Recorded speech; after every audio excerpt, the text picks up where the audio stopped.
Hey, we're here again with Ben Holtberg. Thanks for joining us, Ben. Sure, it's my pleasure. Yeah, today I just want to ask you a simple question. We know that you work with a bunch of different athletes, and one of the things that you work with them on is what it is, what a performance-based identity is, and how that can be detrimental to their athletic performance. What is a performance-based identity, and how does that affect the athletes that you work with?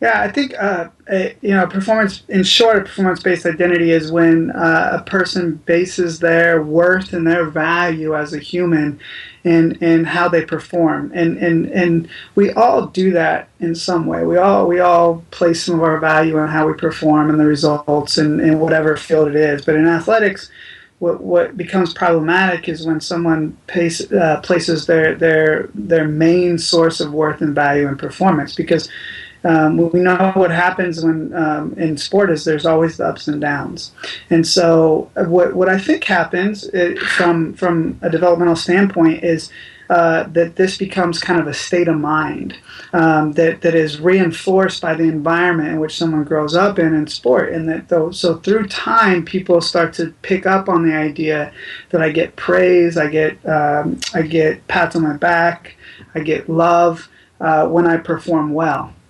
And over time, this begins to create kind of this state of mind of how I interact with my own self-definition. So the way that I've kind of seen this is that these are very kind of unconscious processes that even people from good families, from good circumstances, with solid identities can fall into this performance-based identity trap as they begin to learn that their value and worth as a human being is based on performance.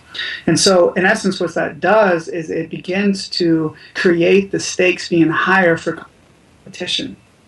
That when they go to competition, now they're placing their value and worth on the line, which then triggers the neurological and the physiological mechanisms that begin to stress out their system before they ever compete.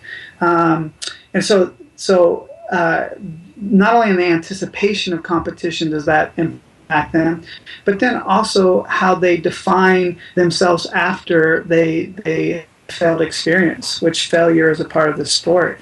And so they get into this kind of idea of perfectionist, really trying to control their environment by working harder and being better, and then shaming themselves or feeling really bad about themselves when they don't perform well, which kind of takes them on that roller coaster. And so performance-based identity really is kind of ups and downs. And so I would contend that a solid kind of emotional state of mind, a solid idea of your identity not based in performance, prepares you better for the ups and downs of sports.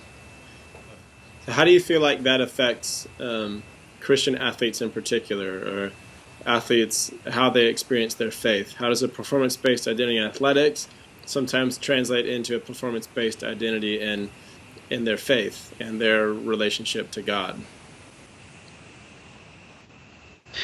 Yeah, it seems like a huge leap with the Christian athletes that I work with to begin to develop the idea that your worth and value is also based in how you perform with God, and that I can bring glory to God's name when I perform well. And so this idea of love that is then becomes this performance-based identity of love. And it seems like a big leap, but the truth is it's really not. That a lot of times unconsciously athletes that are Christians or that either have always been Christians or become Christians in the process, what can happen is that they can start to believe that if their worth and value is based on performance, they can feel like they even let down God when they don't perform well.